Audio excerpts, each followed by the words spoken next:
which no one can quite make out, so he's doing his thing as well. Candidates come to me all the time, speak to me, and they tell me they get amazing support everywhere they go, which is brilliant. Tomorrow night we'll find out if that support's translated into votes, which we obviously really hope it will, and they work really, really hard to make sure it does. Our first speaker this evening is a guy who stood for us in the general election, and he's then brought up a really successful branch. He started a branch as chair in Sutton Coldfield. So would you please give a really warm welcome to Mark Huff.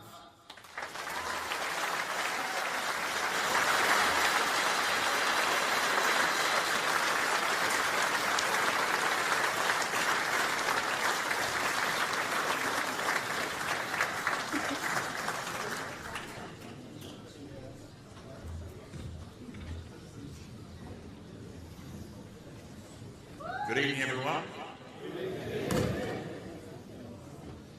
So, I got the call to do this quite late today, but I'm used to being a stand-in. Usually, the last thing I was introduced as the guy that GB News get when Nigel's not available, Richard's not available, Zia's not available, and me it's Lee. I think it was a nice introduction, but I'm not quite so sure. Talking standing in for Lee. Anyway, I'm the chairman of Sutton Coldfield Reform UK, and I was a candidate in Sutton Coldfield, which is a very safe Tory seat. Delighted to get 17% in that safe Tory seat.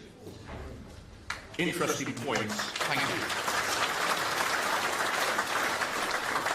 Interesting points holding on to the Lee Anderson lookalike competition. The Birmingham Mail article that they did just before the election said, the Lee Anderson lookalike who's rocking it in Sutton Coldfield.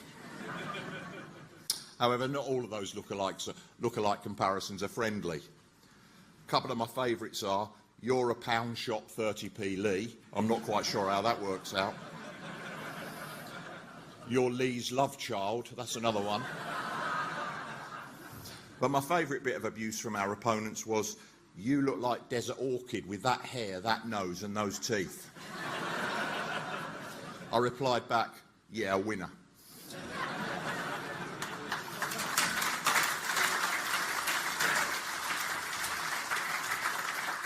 It never ceases to amaze me when you're on the campaign trail just how thick some of our opponents can be. We were campaigning in the election campaign and my wife's Indian, she's 5'2". Some big bloke got out of a car. He looked like a typical Labour supporter. You know, never had a job. Rather large, scruffy, and called my Indian wife a racist scumbag. Sometimes that's what we're up against. Also during the campaign I had a hatchet job done on me by the Birmingham Mail. So they started to turn on me after the nice little comments they made. Just imagine walking into your co-op to go and buy some drinks and seeing yourself on the front page. And then you think, oh dear, I didn't even know anything about this. And then you scan it and the guy next door to you, the scanner's doing the same. He looks up at me and he goes, this isn't looking very good, is it? Anyway, they subsequently removed the article because it was all fact, it was all false. Ultimately, being a candidate's extremely rewarding. The well-wishers are amazing. Even to this day, it really gives you a boost. You actually find that actually how many people really support reform. It's hard work, but you need a team, and some of my team are here, and they're just fantastic. I was telling some people earlier, I had a supporter the other day. He came riding up to me and he looked like a bit of a roadie on his bike, young lad. And he came up to me and he went, yo bro, you're the business. When I told my daughter, she said, was he drunk? But we worked really hard in our campaign, very visible, innovative. And as most of my team tell you, I'm quite a shy person. Seeing your picture go up all over Sutton Coldfield was quite funny. The opponent's reaction was quite different. To be fair, the Labour candidate was pretty courteous. The Conservative candidate was rude, to the extent where he didn't even shake my hand at the hustings. And then I met Jess Phillips. Yeah, I used to quite rate Jess Phillips, actually, because my wife's done some work with her because she actually works with children.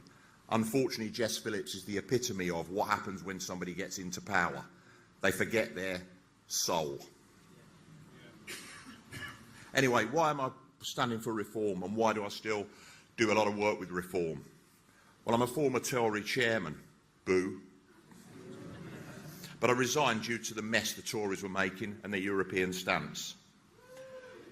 Our local branch now has got over 450 members. Meetings have had over 70 in attendance recently. So our policies. I stand for reform because of our policies. Now, some of you might notice I've been on holiday.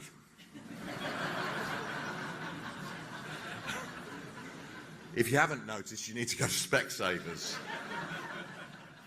And you can guess, on my holiday there was definitely no dimming of the sun.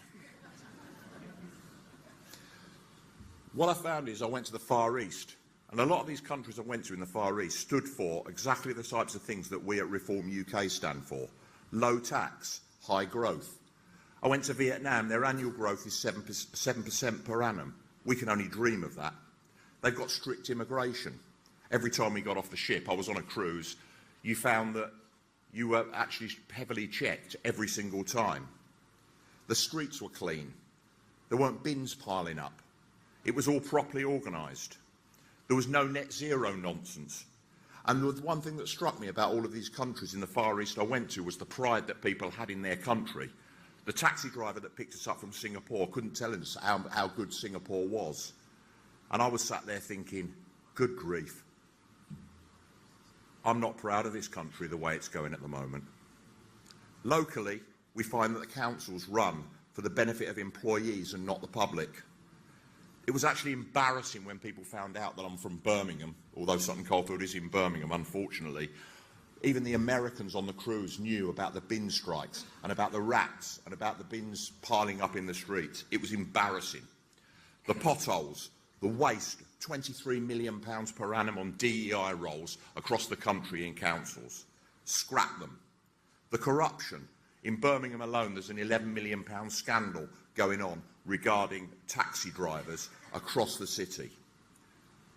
And don't forget, 23.5% of council tax goes to employee pensions.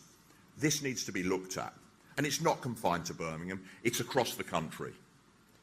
So we'd scrap the DEI, diversity, inclusion. We'd scrap net zero initiatives. We'd commission independent auditors to root out waste. And we'd spend money on repairing the potholes, bin collections, and all essential services. I think these elections are really important, that we get as many council seats as possible, and of course that we take Runcorn tomorrow. And on a national basis, we need to send a clear message to two-tier care. Demand the end of the Labour cover-up on the rate scandal.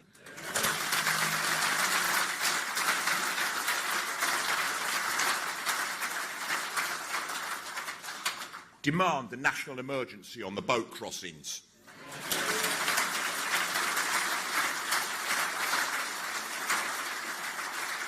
An end to two-tier justice and policing.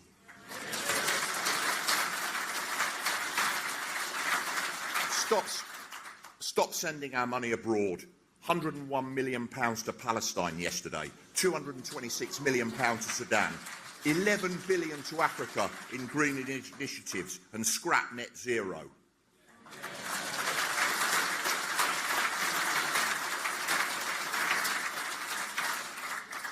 We've seen what it's done to Spain, and it's coming here soon if we don't do it. They spent £21 billion on a carbon capture project that won't even work, all while scrapping winter fuel allowance for pensioners.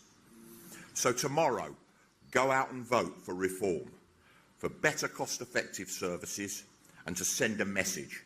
This country wants you gone, two-tier care.